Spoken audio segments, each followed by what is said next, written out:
All you can talk about is money. It's true. But I mean, that's what we're here for. I don't know why she's so upset about it. But that kid gets upset about everything, from what I can tell. But, folks, it's Tuesday. It's time for Dex's Tuesday crypto market update to be followed immediately at 11 a.m. Eastern by our live trader training, our ETH update, and we're excited to be back. So we were gone. We weren't here yesterday. I was sick, and so we took the night off. But feeling great today. Very excited to see what's happening in these markets, though I'm not expecting too much.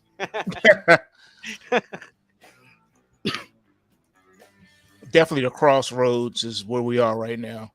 The markets are trying to decide what they want to be when they grow up. Indeed. Sorry, I have this like this chest cough. Every time I laugh, it sounds like I'm at a poker table or something like that. So I have this like old raspy smoker sound. But yeah, we're here, folks. We're glad to be here. And Dex, if you would, I want to start off. We're going to look at Bitcoin. Right after this, we're going to head over to PulseWave Trading. Folks, if you're not a PulseWaver yet, you got to go to PulseWaveTrading.com. You've got two wonderful, easy ways to get a great experience. I mean, you have multiple ways, but here's two really easy ones. $11 a month to support Dex's show, everything that he does, support PulseWave Trading, and you get our ETH report, our XRP report, and our Euro dollar report every single trading evening. Not only that, you get access to our education, learn the POP method, all of these great things. And really, something that we've made not central, the reports are central, but really made an important part of this membership is you get Dex's Sunday evening trade journal, which we usually reserve every evening for our pro members. You get that every Sunday, and then Tuesday, and usually Tuesday and Thursday, you get our ETH trade update and training, where Dex shows you how to use the Pulse. Dex, I've had multiple people say to me, now I get how to use it. They'd done tutorials and stuff, but for some people, they just need to be there while it's happening, right? So yeah, that's definitely true. Tutorial, and they get it right away, and they say, "Oh, I get it now." And then other people, they need a little bit more walking through it. And that's one of the reasons we're doing this is for people who learn in different ways, just to get that hands-on to see what Dex is doing with his own trades. And so $11 a month, or if you want to go, you're looking to trade equities, all kinds of stuff. You want to get access to our full crypto report and trade Bitcoin futures, all these kind of stuff that we do. You could get a 14-day free trial. You got to be new. You can't be like going from another membership. It's just a limitation in our system. But if you got a new membership, 14-day free trial for our pro membership. And then we've made it extremely affordable for people who are looking to trade these markets. So check that out. Right after this, we're going to go private with our Tuesday ETH update and trader training for today. So we hope to see you guys there. But Dex, how you doing, man? I'm going to stop talking now. Doing well. Glad to be back. Yeah, we've been a little quiet. Sorry about that, folks. But these markets are looking slightly quiet, but like a sad quiet, not an excited quiet. What's your take going on with Bitcoin today, Dex? Yeah, the markets are still at the cliff. They're hovering over the edge of the cliff, and they're trying to decide: should I go over the cliff, or should I stay right where I'm at? And that's what we're going to have to contend with this week. It's just a lot of volatility, and I think there's a lot of infighting. There's a tug of war between the bulls and the bears, between this political faction, that political faction. One group wants to see everything recover and, more Fed money printing and all that jazz. Yeah, because that's working out great. Exactly. Versus the other group who says, no, scorched earth, bring the system down so we can start our new system. So that's the war right now. The Matrix. And billions of dollars are being spent behind the scenes in both parties. Both parties who are at war, they're putting money behind their madness. And who knows which one is going to win out. But right now, I have to say, not a betting man, but if I had to call it, I would say right now, unfortunately, the monsters seem to be winning against the saints, Mm. or I could say the better guys. Neither one of them are good, but one is slightly more evil than the other, put it that way. Mm. And right now it seems that the evil group is winning. The ones who are trying to just take it out, start over. Yeah, they want to bring it down. They want to bring the whole in the system batteries. down. Yeah, they want to bring it down. They want to start basically, a civil war between the nation, because they want to divide the nation. And the best way to bring their plans into being is to divide the nation, have people fighting against each other, because as long as they're fighting against each other, they're not fighting the government. And that's all the government cares about, is that you don't, turn your attention toward them. 1,000,000%. Yeah, that's what's going on right now. And you can see it even in the price action. The price action is showing schizophrenia, doesn't know if the market wants to be up or down. There's a lot of influence either way in these markets. It's a very scary time. Not if you're an investor or a trader per se, but just if you're a human being. It's a very volatile time. Like the old Chinese proverb says, we're living in interesting times. And that's not a good thing. Interesting doesn't mean, oh, this is very interesting. I'm no longer bored. It means horrific, troublesome times, scary times. And that's what we are right now. Which side of the tunnel will we emerge from is yet to be determined. But so far, it's looking like total technocracy, total control of the masses. That's what they want. They want your mind. They won't win, man. And they want your soul, and they want your worship. Can't have it. They want to control everything that you do, everywhere you go, and everything that you hear or see. They want to control it. And it's not looking good. Things are moving so fast in that direction. It's a little concerning. They want to get everyone, microchipped and or tattooed. And they've been talking about the blockchain. I warned everyone about this back in 2016, that the federal governments around the world were going to be pushing.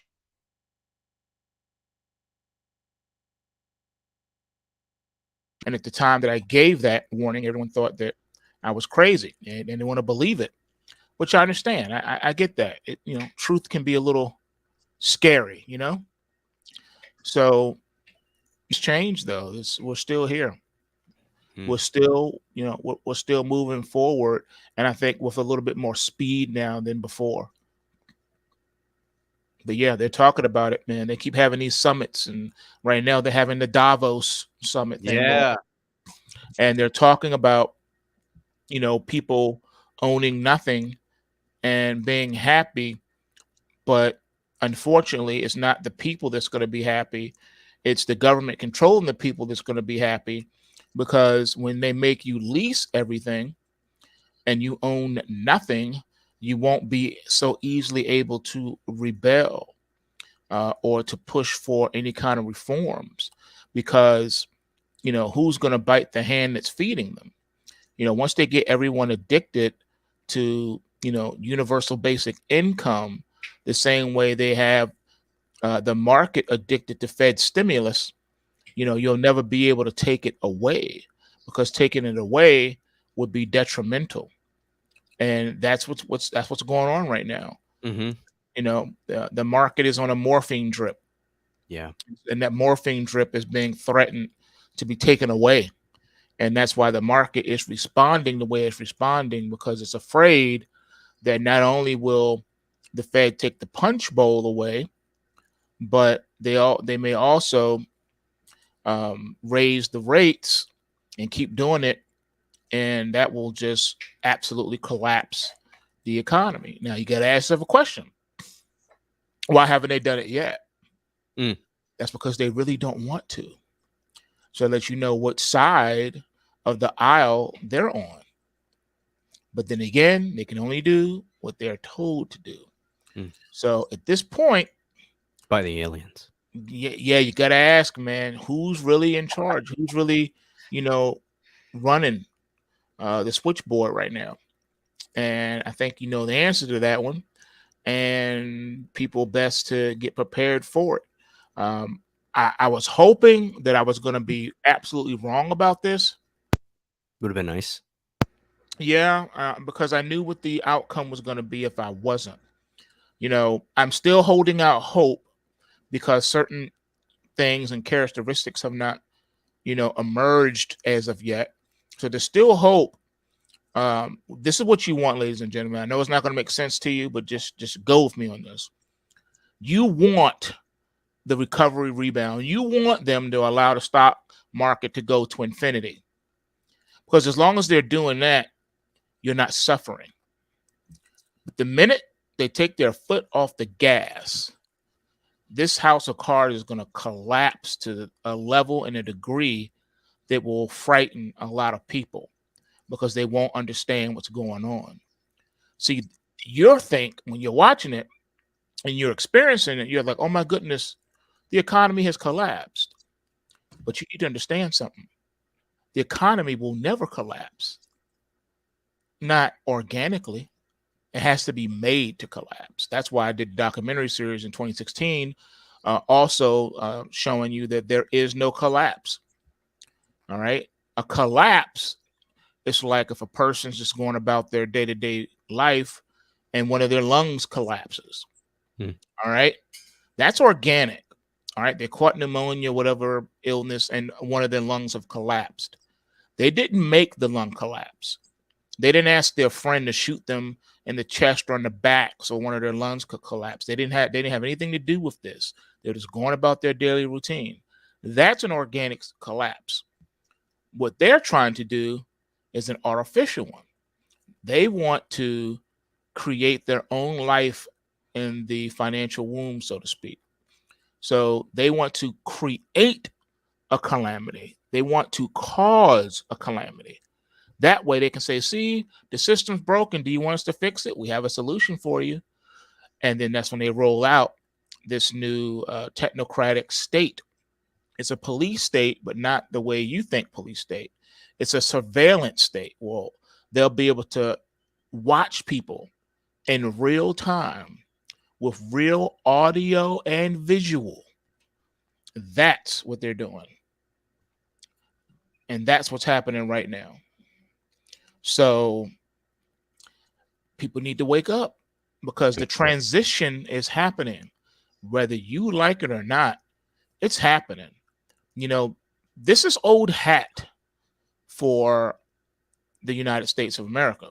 The United States of America has been co-opting things for the longest time. Let me explain what I mean by co-opting. Okay, so as of late, when the Tea Party revolution started happening, the first thing the government did was to infiltrate and take it over.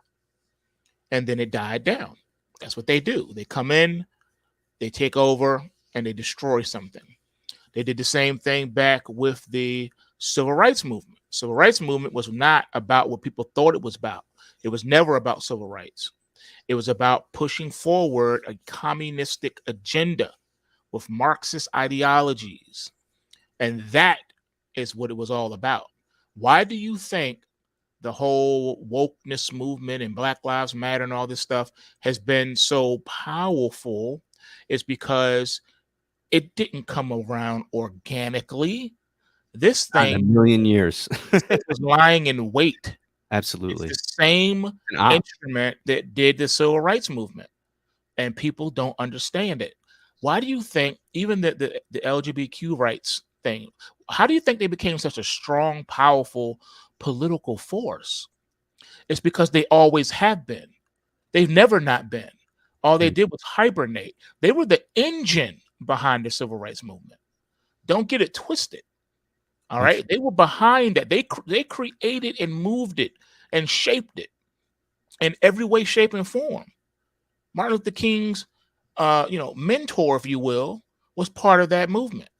And so that's why they're able to compare themselves to the civil rights movement, because they were a part of it and helping to lead it.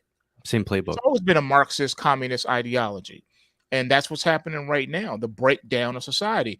You know, there's a great documentary on the subject that breaks everything down from start to finish, explaining to you exactly how they did it, showing you with video clips and all types of stuff, interviews that people have never got a chance to see, things that were even done back then but were never broadcasted on television, a whole bunch of stuff. And this is where we're going. All right. They want to control you. All right. So they have to first do a bunch of psychological warfare things, just like Yuri Benzimov warned back in 1983. He said, "You got 20 years, America, to work on this, but you need to do it today, starting in 1983." He said, if you don't, then it will be too late for you. If you let another year go by, everything has been set into motion, and your government will collapse. It's not the economy that's collapsing, it's the government that's collapsing. That's why I said there is no collapse. There is no financial economic collapse. That's all being engineered. What's happening is a collapse of the US government and US sovereignty. All right. America has been invaded and taken over by these communist Marxist ideologies. And then the bad actors that are hired to push forth the agenda are handsomely rewarded. Look at the leader of the whole Black Lives Matter movement. They rewarded her for her participation with $6 million in real estate. That's incredible. Yeah. Play your part, and then we will reward you. And you haven't heard her voice since or seen her face. It's, I always thought they would need like evil geniuses to be organized. It turns out you just need really stupid, greedy people and a gullible public. That's all you needed. Well, that's what they do. Geniuses. They hit you with a briefcase. The briefcase is the most powerful weapon ever invented by man. People think it was the gun that was the most powerful weapon. Gunpowder. No, rockets and gunpowder cannot touch the briefcase. The briefcase has toppled many kingdoms. As a matter of fact, corruption was the number one reason Rome fell. Indeed. All right. People were paid off to leave the gates unlocked so the barbarians could come in and sack the city.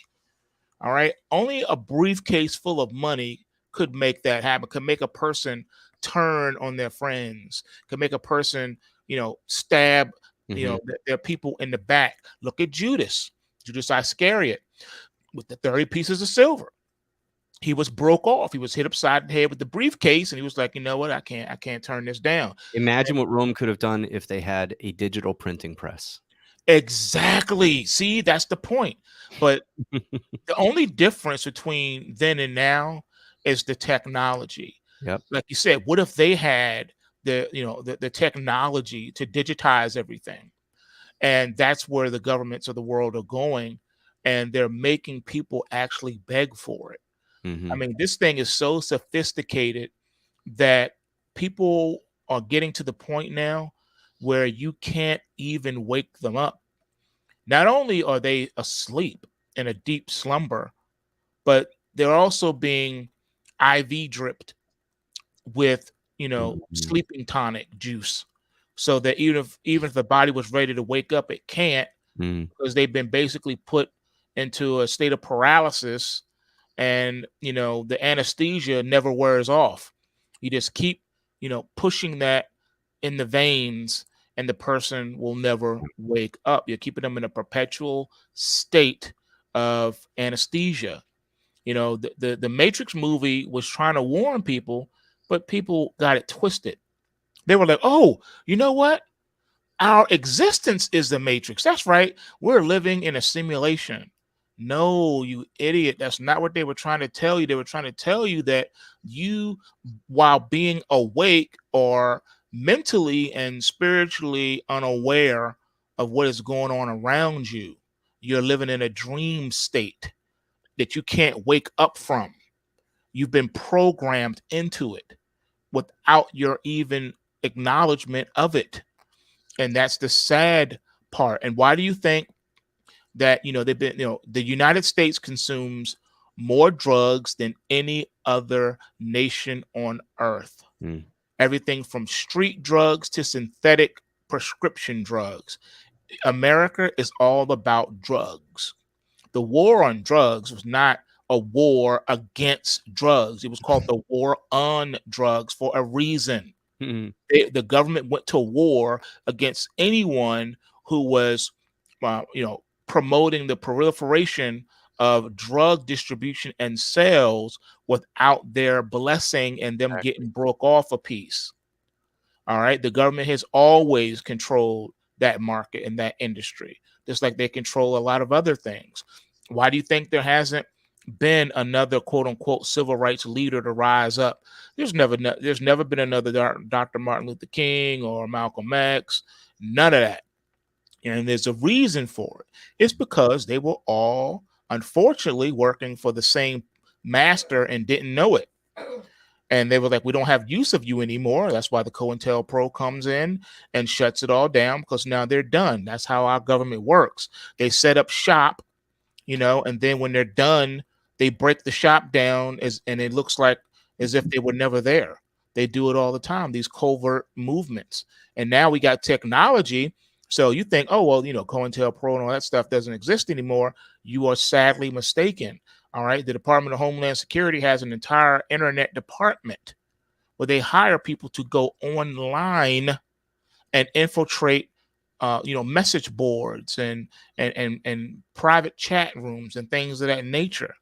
All right. To continue to subvert and infiltrate and control the message. They finally figured out how they could control the narrative, and that is by controlling and changing the internet and controlling the mainstream media. So now the mainstream media is an arm of the federal government, just like the internet has now become an extension of the federal government. Why do you think governments all over the world censor the internet? Because they're building walls around the truth. They're trying to insulate the truth. They don't want people getting to the truth. That's why there's censorship everywhere you turn. Because if you're not speaking the narrative that they want you to speak, well, they'll just cut you off. They'll deplatform you. You'll be pushed into obscurity and silence. And if they can't do it, technically with technology, then the next step is, to arrest you or, to disappear you or to suicide you. That's what they do. They will unalive you in a heartbeat if they feel that you are a threat. Little people like us, we're not a threat because we have a small little channel, a little tiny microscopic channel. But let this channel get to 5 million subscribers and an average viewership of at least a couple of 100,000 per video that we do or live stream that we do. Oh yeah, then you'll see the big guns come out, and then they'll want to deplatform and censor us too. So that's why, if you've noticed, this other trend is people reshaping their pronunciation of words because they know, and they're trying to trick the algorithm so they won't say certain words. They'll missay the words or mispronounce it, misenunciate the word.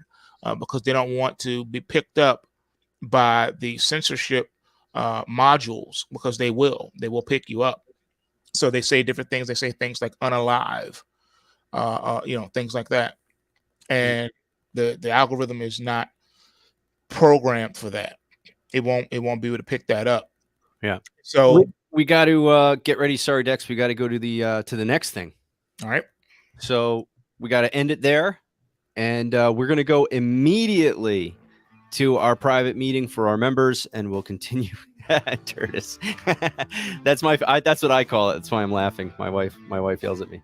But we're going to go immediately into our Tuesday ETH update, and we'll continue the discussion there. Thanks, everybody, for being with us. Thanks, Dex. You know it. Anytime. We're out. Peace.